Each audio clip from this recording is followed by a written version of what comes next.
Alrighty tighty, here we go. Yes, so we're back. Finally, we're here to do the mechanical.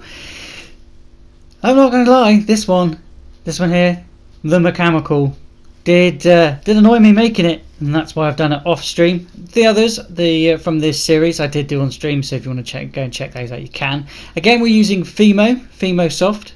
And we're going to be using these magnets once again. If you remember the signboard cat, we're using those magnets. They are the strongest magnets that I've ever used, and oh my god, am I having a few issues with those. We're using tin foil for the core or the armature. This is the stuff that I use for that. It's Baco foil, not sponsored or anything like that. You can get any kind of cheap brand or anything like that, or you can use pretty much anything that will go inside that will bake in the oven. Again, if you missed me drawing the mechanical, you want to find out the history and the story behind the mechanical, go and check out the live streams that I did. Also, I did make out a few videos on the mechanical to sort of tell you the lore behind the animal. It is in the on the evil side of the world that I'm creating. So yeah, go and check those out if you're interested. But first out, because we're going to be making this one out on the clay, I'm going to speed everything up here now. We're making the core. So the core for the arms, the legs, and the body.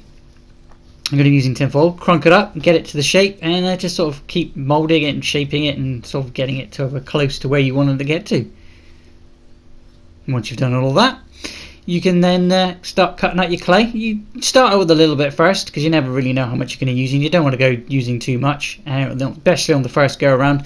Normally I'll do it in like 2 or 3 bakes.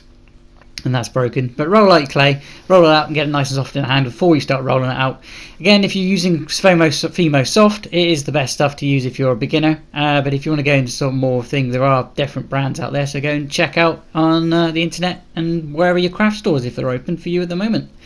As you're rolling around, especially on the body parts, you want to make sure there's no air pockets in the inside, and you'll sort of puncture those through and make sure there's no air pockets in everything that you're making. They will be in there, so make sure that as you mold around, you'll feel the little bubbles. You'll feel softer areas than the harder bits, obviously, because you've got tin foil or whatever's underneath. And you just sort of do that for everything. And once you've done everything like that, I didn't show you putting the magnets in. Whoops, sorry about that. Or did I show you put the magnet? No, I didn't. Here we go. I'm going to put the magnets in now. Just push them in. And once you push them in, this was a pain in the ass. I mean, serious pain in the bum to get this part done. Not because they're hard to push into the clay, but I kept putting them with the legs in, and sort of having troubles with that. But once you put your magnet in, make sure you got a little bit of like a thin piece of clay over the top of that, purely because you don't want to, if you just want to cover it up, and it sort of helps it stay once it's baked in. And you bake that. Yeah, you want to bake that for about 30 minutes at 110 Celsius or 230 Fahrenheit, whatever country, whatever that sort of helps you. And once you have, it'll be solid and hard. And as you can see, I've baked all the magnets in there, and everything's sort of solid. I can sort of now click everything together. Make sure, again, make sure that the magnets are the right polarity, because magnets attract, and they also, if they're the same polarity, I can't say that word, but yeah, make sure that they're the right way before you bake, because that's where I had a problem, and I had to dig them out, put them back in again. So make sure that their opposites do attract, and the same does not.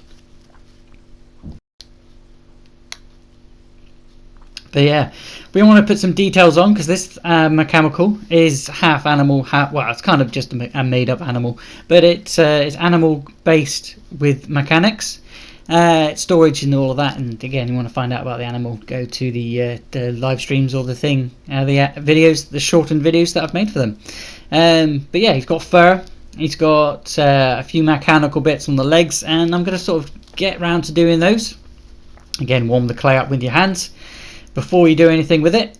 Just mush it around your hand. You can use a clay softener, you can use other things like that, but because it's Fimo Soft, it's really pliable, and you can just rub it around in your hand to sort of make it pliable.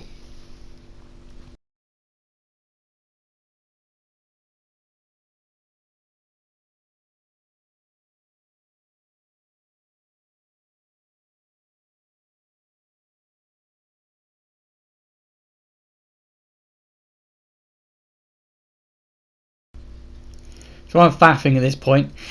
Everything you see me put on right now, other than the parts of the legs, because I wanted to sort of figure out how the legs were going to attach, as well as hiding all the magnets and stuff like that, because it's a completely buildable magnetic sort of desk toy, if you like. If you're sort of interested in, if you are interested in what I make, please let me know in the comments down below. You can come over to TikTok or also Instagram. I will be having a website coming in the next few months, hopefully. Where you can check it out. Otherwise, I'm going to be making an Etsy. I will post links to that later on, either on my TikTok and over on my Instagram. Again, Bloot084 Art and Games if you're on Instagram, and just put Bloot084 with a full stop in between. Yeah, so we've got the legs done for the sort of some of the fur for the legs. And I faffed and I faffed and I faffed. That's why this one's cut up a little bit. I've sort of faffed a lot with this one because I wasn't sure how everything was going to go together, because all the rest were kind of sort of basically simple. But this one, because I wanted it to stand up, wanted everything not to be showing once it all goes together, and I wanted everything to sort of look like the picture is best to my ability.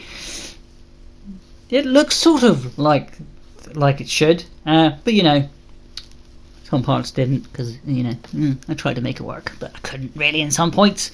But I'm just faffing, making the face, making the head, and faffing along.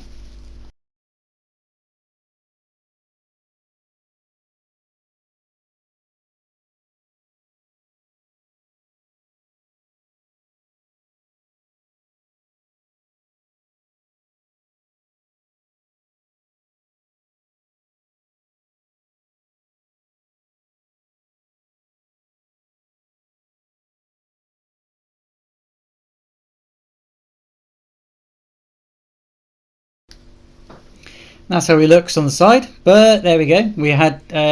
I've baked it once more. Cut out a few bits on the legs because that's where I'm going to be putting the mechanical, as you can see in the picture down there. That's where I'm going to be putting all the mechanical parts, the wires, the buttons, if you like, and things like that. You can see. But yeah, it's all hardened now, so it's all ready to start putting another layer onto the top. Again, I would definitely bake between each time you do something, purely because one, you'll smush stuff that you've sort of spent time making, and it just helps stick things together. And we've made one leg. There you go. There's all the wires. Can't quite see. There you go. Yeah, so all the wires and all the buttons and things like that. It was a bit fiddly to do it, so I sort of kept faffing with it and changing it and putting it back together. And where shall I put this? Where shall I put that? And that's what I've come up with. Again, it all goes together, sticks together with the magnets, and sort of looks as close to as I think I can get to the illustration. Now it's time for the humps, which is this water storage. Again, if you want to find out, go to the videos and find out about the animal. There's the humps. I think I baked it again. I'm not sure in this part, but yeah, there's the panel on the side for where the food storage, and the top half is where the water is stored. Again, the camel, because that's where the water is stored anyway. It is completely buildable, and that here is what it looks like stood up. And again, you can see the magnets come off a little bit, the little piece, but I kind of did that because I wasn't sure how the neck was actually going to stay on. But yeah, there's the legs, and it does stand up. I'm going to put a little bit on the neck in later on to keep tuning for that bit. Again, I keep faffing, and I'm baking between each part. When I'm baking, I'm thinking, how is this going to work? How is this going to work? But yeah, it all stands up, all buildable. And now we're going to do the tail, I believe. Yes, the tail. We're doing the tail now. Sticking that tail on. Yeah, it doesn't really worry about it. I'm putting a bit of tin foil in the middle, just sort of thin slither. You can use wire, but I usually use tin foil for pretty much everything. For the taser tail, that is crowd control, as you remember me saying that in the video. It's crowd control, so if you've taken too much or you're trying to take too much, it'll taser you to say, no, you've had your water, you've had your fill of your food, now please move on.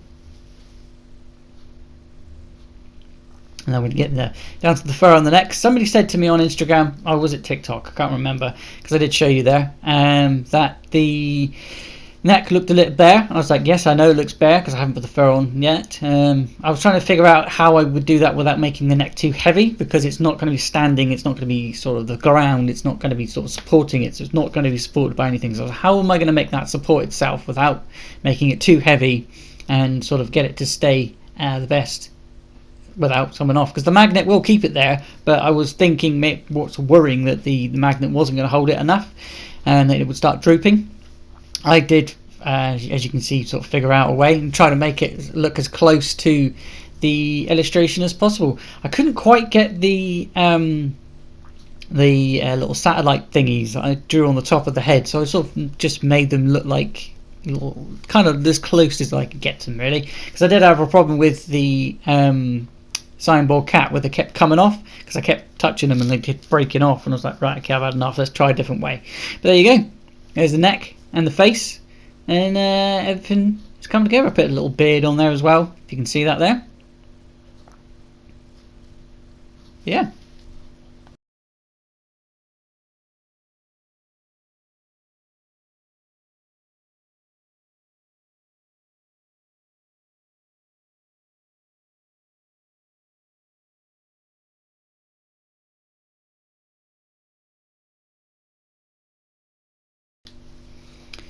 And once again, it's had another bake. Baking, like, I didn't bake it always like this, but always put like a sheet of something underneath the clay between whenever you're baking it on. Generally, you can use a tray or whatever you want to bake something in. Make sure you got something underneath between it, because it will stick. I've had issues with that, so make sure you got sort of something between. I'm going to give you everything close up, a little bit close up. Let's go a bit closer. There you go, nice a bit close up. Again, on the pieces that I didn't want to stick, I put a little bit of tin foil between the legs and the neck and things like that, where it's magnetic, because I was worried that the pieces would stick together. There's everything baked, everything hardened. Hopefully it looks like the illustration. Excuse me. What do you reckon? Let me know in the comments. Leave a like if you do. If you think it looks like the illustration you can see or saw. Yeah, so everything's baked. Everything looks a lot better when it's baked, I think. Prior baking everything, because it's all hardened. It's sort of set into its shape, and it's not going to it doesn't feel soft and nothing will break it. Again, I put a little bit of tin foil between the body and the legs because I didn't want the legs to stick because of the magnets. Yeah, because of the magnets would have sort of fused things together, and I didn't want to have too much contact with each piece, or the pieces that were going to come apart. But everything's baked and everything's set and pretty much ready for painting now. And one more click, making sure everything goes together. One leg, two leg, three leg, a fourth, and don't forget the head and neck, which is all buildable using magnets and things to make it look like the picture. Again, if you're interested in buying something like this, let me know in the comments down below, or the other places I've told you to do. But there's one mechanical, absolute pain in the ass to make, but I'm very glad I have made it. I will be bringing some more, and if you're interested in finding out what else we can do, find me everywhere else.